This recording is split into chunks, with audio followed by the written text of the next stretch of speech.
Hi guys, this is Amanda from Our Simple Living. Today we're going to make a cinnamon nut twist. This is similar to a sticky bun, but just a very pretty variation of it.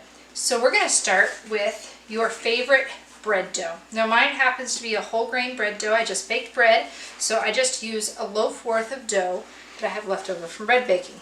Technically not left over, but you know what I mean. And then I'm going to use a pizza pan. Now this one's been well loved. And has holes in the bottom, so we're going to cover it with parchment paper. We're going to take and divide this into 3 sections, approximately the same size. This is not a science. What I love about this recipe is how many ways you can make it. So I need to flour my board more. So you want to get your bread dough approximately the size of your pan. The goal is to have all 3 sizes the same, or as close to it as possible.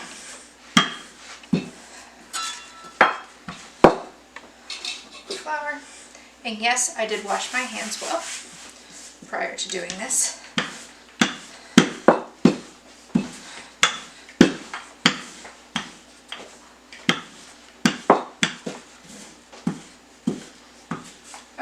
We're going to call that good. So we're going to pick this up, lay it over here, spread it out on our baking sheet. Now, for the fun part, I'm going to show you a couple different ways to do this on each layer. That way you know you can do whatever you want to at home or whatever's convenient for you. So, in the bottom we're going to take a little bit of softened butter and just spread it, similar like you would for sticky buns. Just move your edges back out.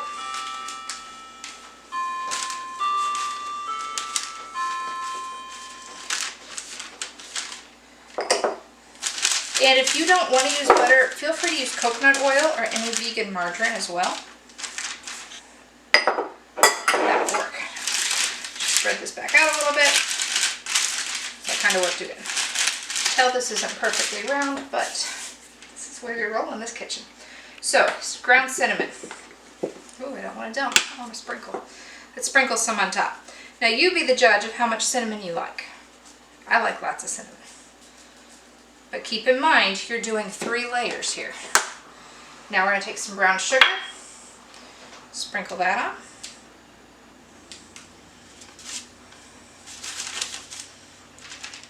Now here's where I like to pat it down a little bit. And the only reason I like to pat it down is because when you're twisting all 3 layers together, stuff tends to fall out.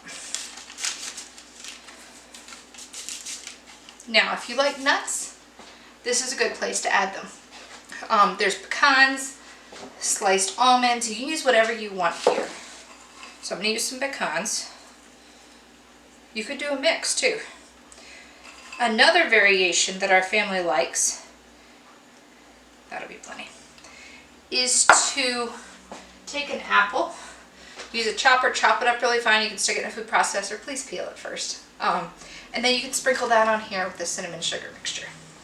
That it also makes it a little more gooey. If you're looking for something really gooey without the extra added butter, that's a good way to do it. So let's start on layer 2. Now for the fun part, you need to get it as close to the size of layer 1 as you can.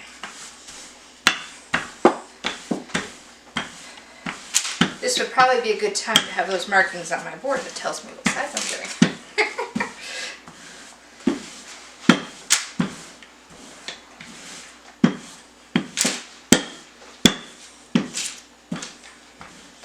That looks similar. So let's take it, and we'll spread it up.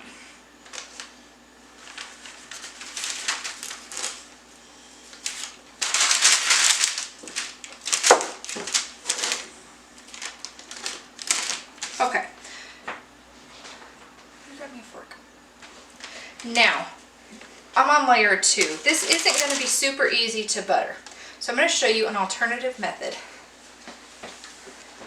that doesn't include buttering that layer.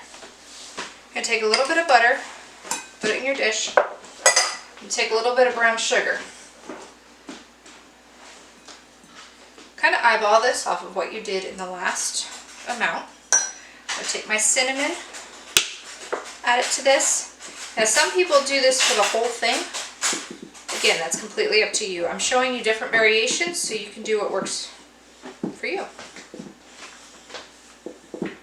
Okay, now another thing that our family really likes is orange oil. So we like just a touch of orange. So I've got orange Vitality here, and I'm going to do about 3 or 4 drops of orange oil. If you don't have it, feel free to leave it out. You can also use orange rind, but this has a better, I found it has a better flavor. That's way easier than grating up an orange. So, just take this, I'm making a mess. I guess that's nothing new. You'll just kind of work it together with your fork. Any brown sugar on there, just work it worked into the next layer. So, now I'll take this and I'll just sprinkle this on here. If you just kind of just want to spread it out.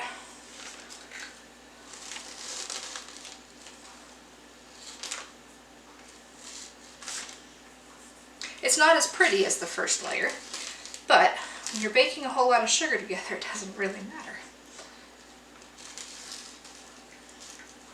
And you can use less sugar, you can use more. I tend to use more sugar on the bottom 2 layers and very little on the top. Because as you'll see, the top layer tends to dump when we twist it. Okay, last layer.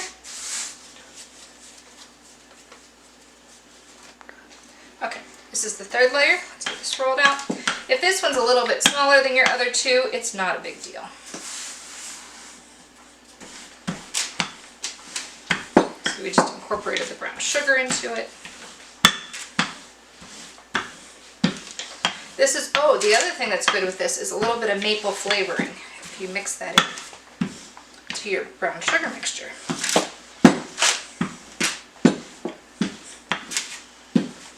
Okay. Let's sort around.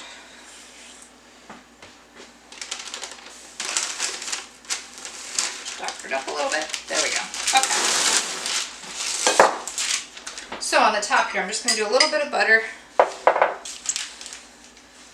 See, it's kind of it's a little bit harder to spread.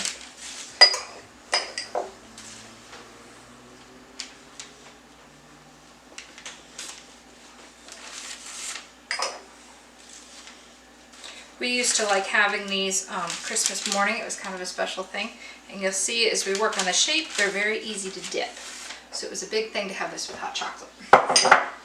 Okay. So you can see I'm not putting a lot on this layer. I don't want to. Now cinnamon, of course, you put a lot.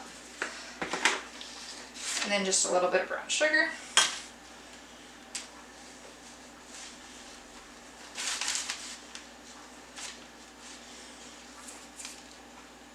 And I'm going to leave the nuts off of this layer just because of dumping purposes. Okay, so you're going to take something that you have around the house. If you're going to make this in like a 16-inch pizza pan, you can use a whole cup and just sit it in the middle.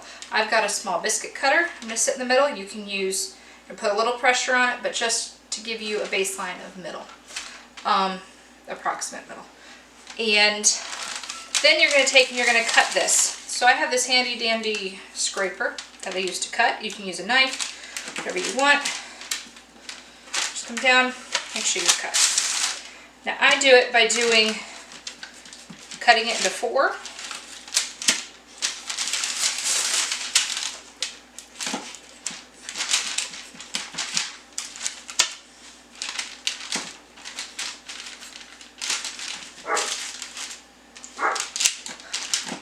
And then cutting it into 8.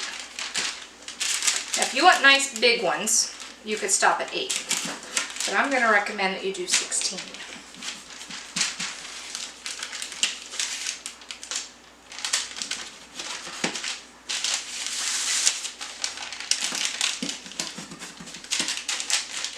Or you could cut this into thirds in this section if you wanted to. That would work too. These do freeze well, so if you make them in advance, put them in a dish, like a Tupperware container or a Ziploc bag or whatever, and freeze them, and you can heat them up the morning that you need them, or evening. We like them with hot chocolate, but if you drink coffee, I'd imagine they'd be good with that too.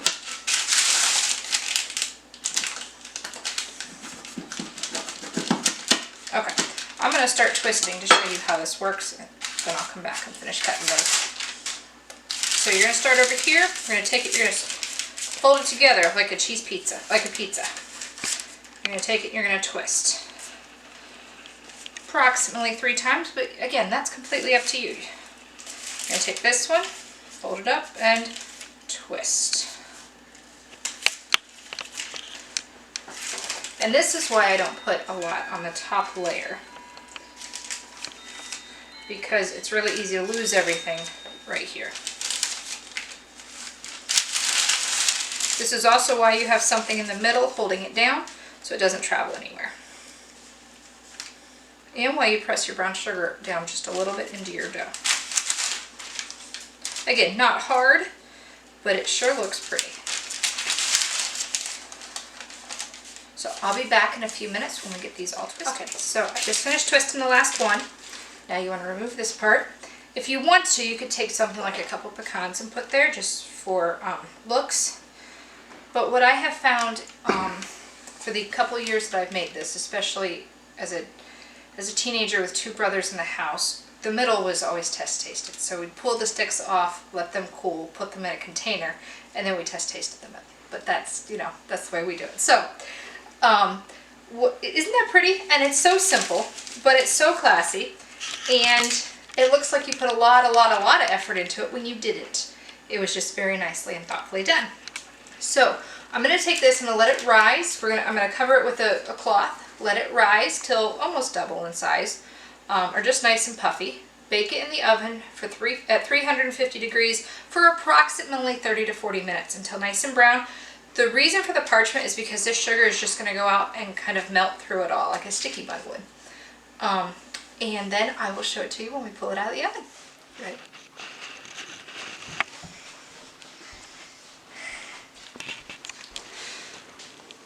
So we just pulled this out of the oven. It's still steaming hot. I just took the parchment paper, kind of rolled it out from underneath it and dropped it on this plate. So you can see it looks really pretty. Now, there's a few options. One, you could do a little bit of a powdered sugar mix, maybe with some orange oil or just plain, and drizzle it across that. We don't do it with this. I will do it with the sticky buns, but this has enough sugar in it. So to eat it, you're just going to take it. My bite, please. Cut it up a little bit, pull it out. Isn't that pretty? And that's perfect for dipping. We're going to have it tonight with some chocolate milk. You get 4 pieces out. I want one of these over. Oh, thank you.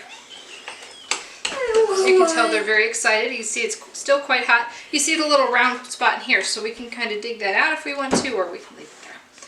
But anyway, I hope that you've enjoyed this. If you have any questions, please feel free to ask them in the comments. If you want the full recipe, check out my blog, oursimpleliving.com. And thank you for watching this video. Have a great day.